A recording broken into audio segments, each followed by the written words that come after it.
Hey, are you a closet writer? Do you go into the deep crevices of your home and write when no one's watching? Why? Do you have a story to tell? Have you been writing for maybe years? Do you believe that someday you're going to get published? Well, maybe you need to be pushed. Maybe you need to go over that edge and get that book out. Maybe you do need to create a legacy for your children and your grandchildren. Let me help. Come on the show. I'm looking for guests just like you. People who want to write, are writing, but just can't seem to finish the book they started. Tell you what, 845-206-7703. My personal number. Call me. I'll bring you on the show. I'll help push you over the edge. Let's get that book done. Now, speaking of spending a lifetime writing, dreaming about finally getting that book out there, is exactly what our next guest has been doing. My name is Vin Dacquino. Our next guest is Norm Olsen. Norm, let's talk writing, buddy. All right. Norm, you've been writing for a very long time. Too long. Too long. And you've been working on several things. First of all, a very long novel. And secondly, poetry. Tell us a little bit about you and your writing experience. You have a very interesting background. You weren't a teacher. What did you do for a living? I broke into design engineering without a degree, which is a neat trick. Wow, Started yeah. off as a technician, and pretty soon I started getting engineering titles. Everything from Doppler navigation systems for aircraft to highway design at the end, in between optical devices for astronauts and medical diagnostic instrumentation. And through all of this, you were writing a novel. When did this all start? You've been writing for a while now. Yeah, well, even as a kid, I wrote a little poetry now and then. I wrote one piece while I was in the Navy, which I lost, and I reconstructed it out of my head just recently. Wow. It's one of these? It's Oh, one good. of these. Maybe we should hear that. Perhaps, yeah. All right, and so you began with poetry. Yeah, kind of. But then I was also a cave explorer in my late teens and in my 20s, and that was kind of fun. But the lady that I met who was going to be my wife was claustrophobic. Oh man, you don't want to be in a cave if you're claustrophobic. Not hardly. No. That sort of ended cave exploring for me, except for that dreaded species, the armchair caver. I maintained my membership in the National Speleological Society, but I mostly stayed above ground. But then one of the NSS conventions was previewed with a contest, a bull throwing contest. Gee, I should sign up for that one. Write a piece in the first person about an adventure in a cave. Ooh, I could do this. So I invented a colossal cave and wrote a short piece on it. Well, pretty soon it wasn't so short. I realized I had about 3 times as many words as it should be, so I chopped it and sent it in. Sank without a trace. I never even heard that whether they accepted it or not. But that story rattled around in my head, and I said, I wonder if there's a book in there. So I said, okay, if that's the climax of the story, where does it begin? And the setting was an island that, as an engineer, I had invented. And I said, okay, what are the people on this island like? What's their history? So I went all the way back to really 1,000 years or more back, and I started writing a legend of this island. And this legend became the hero song of Hula. Wow. Hula being one of three main characters in the legend. One that I've actually read through now. Yes, I think you are the only person that has read the whole hero song. Wow. Yeah, and loved it. Loved it. It's amazing. It's a journey, and I just found myself so caught up in their story. And it's basically about three people who are in a boat for a long time. I guess just give the basic storyline of the hero's song. Well, I start off with Hula, who is a giant, and he is a sea king, and he builds a ship just like his father's ship, and they set off on a raid. And as they proceed on this raid, they meet Great Sitha, who probably corresponds pretty much to Nessie, the monster in Scotland. And so Hula, to shorten it, decides that his quest will be dedicated to Great Sitha. The raid takes place in a place where the ruler is a little short guy, but very wide and very powerful. And this is Wella. And Wella challenges Hula to single combat because he knows he doesn't have enough forces at his disposal to fight off the whole crew of Hula's ship. To sweeten the pot and keep Hula's mind from concentrating on the battle, he offers the hand of his daughter Iana to Hula if Hula wins. Okay, now we've set up the triangle, and these are the three characters who carry forward through the rest of the story. All right, but now you mentioned that they're captured, the two of them. So all three of them were captured by invaders, not further identified, and taken on board a ship of the invaders, from which they escape by means I will not disclose right tricky here. Means, tricky means. Yeah, very tricky means. And now they are on a tiny, tiny, tiny boat.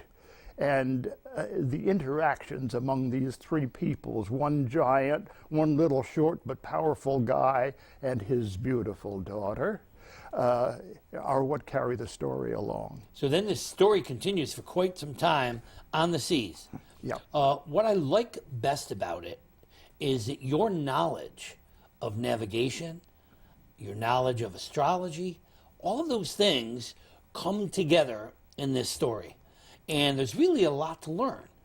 And it's amazing how you bring us in that boat. I was just amazed at how you took your life and you interweave your life into this book. That is exactly what I'm saying to people out there. You know, I remember this young boy who came to me one time after I gave this big talk. The little boy came to me and he said, "Mr. Dacquino, how can you write an exciting book if your life is boring?" And I said, "Son, let me tell you something. It's not what is that always works. It's what if. Take what you know and run with it. Yeah. And create characters and stories that use your knowledge. They don't have to use your exact experiences. They have to use your knowledge. And do you know what it's like to be afraid?" He said, "Yes." "Do you know what it's like to be very happy?" "Yes." "Well, make your characters afraid. Make your characters happy. Have your characters experience some of the things you experience." Well, that's what your book does, Norm. It takes all those engineering facts that you know, and it intertwines them into a wonderful novel. At first, when I heard what you were doing, I said, "Oh my God, this guy's going to write." How many pages originally did you have here? The original novel got to over 500,000 words, and it wasn't done yet. And when you told me that, and I said these three people are going to be sitting on a boat for like 500,000 words, oh my God, this is going to be such a job. Turns out, it is exciting, and it is a wonderful story. However, the novel, which is, I guess you would call it a spy adventure, was the frame for it, and that novel takes place on an island I invented, Tepanui, and the legends of Tepanui give us the hero song. So the hero song is a story within the story. Yeah. Interesting. Yeah. You know that recently I wrote emails to a paranormal, and I'm doing kind of what you are doing, and I'm taking that emails to a paranormal and I'm incorporating it into a larger novel. I'm kind of doing just the opposite, yeah. of what you were doing. And it's very interesting because now, after going to the workshop and talking to all of these writers and working this book out, and you've heard me say it 1,000 times, it's not writing a book, it's working a book that makes it work for you. So you've been working this book, and you've yanked the story of Hula out of this big novel, and now that's kind of a standalone. That's what I'm thinking, yeah, and it's closer to being a publishable piece than the great big shaggy dog novel. So I was already pretty well discouraged even before I knew how many pages it was, how many words it was. So just to give myself a break, I had started writing more poetry. And it was in that time frame that my wife died. And change of life. Very much a change of life. And some of the poetry I wrote was triggered by my trying to express my feelings about losing my wife. And then after a few more years, express my feelings about where do I go from here. Along about there, I was introduced to your writing group, and this is where the ceiling fell on me because I read the first chapter of Cave of the Voice, which is the big novel, and everybody says, "Nah, never gets off the ground." Oh, do I throw this away? Well, the legend of Hula has possibilities, and I'm having fun writing poetry. And when you read that, the group said, yeah. Then all thumbs went up. Yeah. So that changed where you were. Now, how long ago did you start the novel? I started the novel. It was contemporary fiction, Cold War era, about 1970 that I started it. Wow. But of course now it's historical fiction. Yep. So you started writing this book and you were working on it. In between you were doing poetry. And poetry actually kicked off writing for you.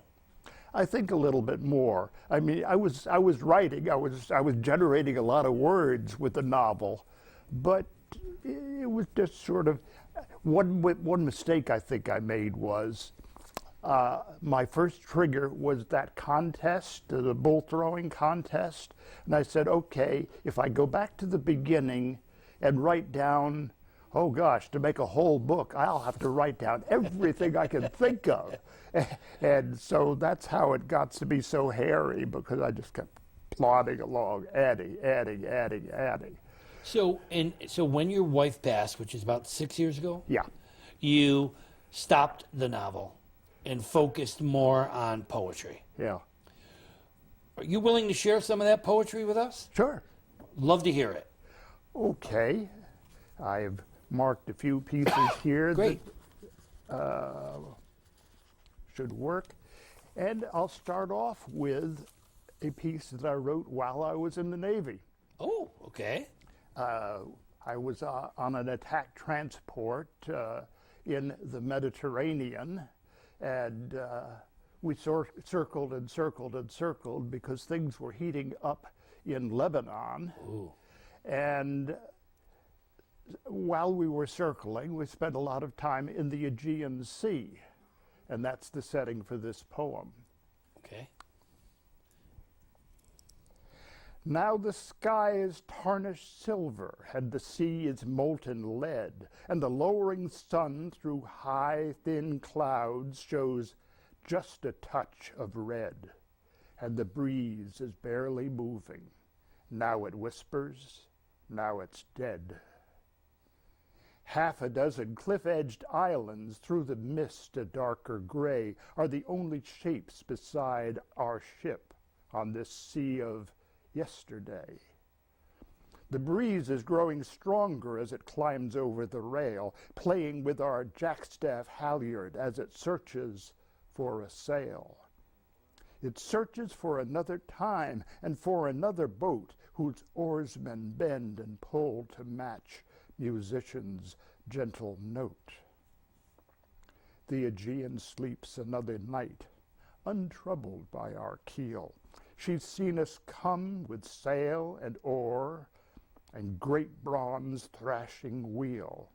She'll still be here when we're a song. Sky, sun, and sea are real. Beautifully visual. And this is one of your early works. Yeah, very early. Wow. And in fact, I lost it. I have no idea where my original went on that. And probably only about 2 years ago, I started reconstructing it out of my head. And I think I successfully got it all right. Wow. More. I want more. More. Okay. Okay, let's see what we've got here. I've forgotten already what I'd selected. Let's see what comes up. All right. Oh, here's a short one. I don't think you've written anything I don't like. So. Okay. Here's a short one. And this one is sort of derivative in that you'll hear in it an echo of a sort of a cliche that plays around sometimes. It's called If a Tear Falls. If a tear falls in the forest, and there is no one near to notice and to try to understand, can it be a healing tear? Oh. Wow. Something to think about. Wow. More. More. Okay. Okay. Let's see what comes up. I put these tabs in last night, and I've already forgotten what I'd selected. So let's see. It'll be a little bit of a surprise for me too. Good. A shared moment. Okay. Now this is interesting in that this is one that I wrote while I was a member of the writers group, and I read a draft of it to the writers group, and oh, did I get comments. Good ones and bad ones? Good and bad. Good and bad. I incorporated the good comments and the bad comments, and this is the second version. So the title actually is A Shared Moment 2, that differentiated from A Shared Moment 1. When, now and then, we share a moment, looking at each other, it is a moment of pleasure. Whether you smile at me with just your eyes or with more of you, you induce a reflection in me. It probably surprises you to learn that weeks later, one such moment lingers in my mind. You and I have shared so little more than a few such moments. But honest perspective requires me to add here that I have also shared such moments with others. Does that detract from the value of our moment? I don't think it should. As I said, our moment still lingers in my mind. I'm not going to say with whom such a moment induced me to write this little piece. But if it should please you, please think it was with you. Love it. Norm, you wrote a poem that is one of my favorites. We're not only in the workshop together, we're in another group called Writers, Thinkers, and Artists. Aha, right. And at one of our luncheons, you read a wonderful poem. I believe it was about a heron. Oh, yes. Can you put your finger on that? Oh, absolutely. I'd love you to share that one. That one runs 10 minutes. Uh-oh. You know what? What? Tease us. Give us... it's going to be hard not to do the couple of whole verses? thing. Couple verses. Okay. Give me a sign when it's time. All right. All right. Go for it. Okay. I just want them to get a sense of what it is, and then I want you to jump to the last two verses. Okay. A little background. When I was working for New York State Department of Transportation in Poughkeepsie, my favorite lunchtime walk was over to the Vassar College campus. There's a little pond in the woods there, and every now and then I will find a great blue heron patrolling that pond. As I left the pond to get back to my desk one day, I thought I heard a voice. I look around, there's nobody there but this heron. And I realized that this heron wants me to tell his story in his voice. By the time I got back to my desk, I had the first verse. Okay. First verse. Took me months to get to the 27th verse. Wow. Let's start at the beginning, right. and you give me the sign when it's time to break to the end. All right. Little fish, no need to fear. Although it's true, your end is near. Its name is Heron, and I am he. Life is a burden. I set you free. Long quiet shadows embrace my pond, a leaning maple, a ferny frond. Around the shallows, a duckweed scrim floats on the surface, makes vision dim. But toward the center, that scrim is thin. You can't see skyward, I can see in. No sudden movement, observe my dance. Molto legato is my advance. Slowly I turn. Was that a cloud? A clear perception is not allowed. My last rotation lines up on you. Now you can't see me against the blue. It is a pity you can't observe my power icon, the double curve. While that's uncoiling, I open wide. You say that's sudden? Okay, I lied. All right. Now I want you to jump. So this is all the interaction that this heron is having with this little fish that he's going to eat. Oh, yeah. So let's go to near the end. Near the end, let's see. His second victim during the course of this poem is a frog, and he is contemplating this frog who is about to be consumed. I'd really wished, frog, you'd had a mind, and you'd made a leap for all frog kind. But now I see you as standard fare. Tadpoles that won't be cannot despair. Tenure's secure, but if students can't learn, no glory goes with the fee I earn. You've no estate, frog. You need no will. I am your surgeon. Here is my bill. Excellent. You have the ability to get into the heads of your characters, whether they're frogs or herons or three people on a boat. Yeah, and those characters spoke to me. Yeah, they kept telling me where that story was going next. That and is interacting exactly with the each point. other. Yep, That's exactly the point. You know that that's what I do in my writing.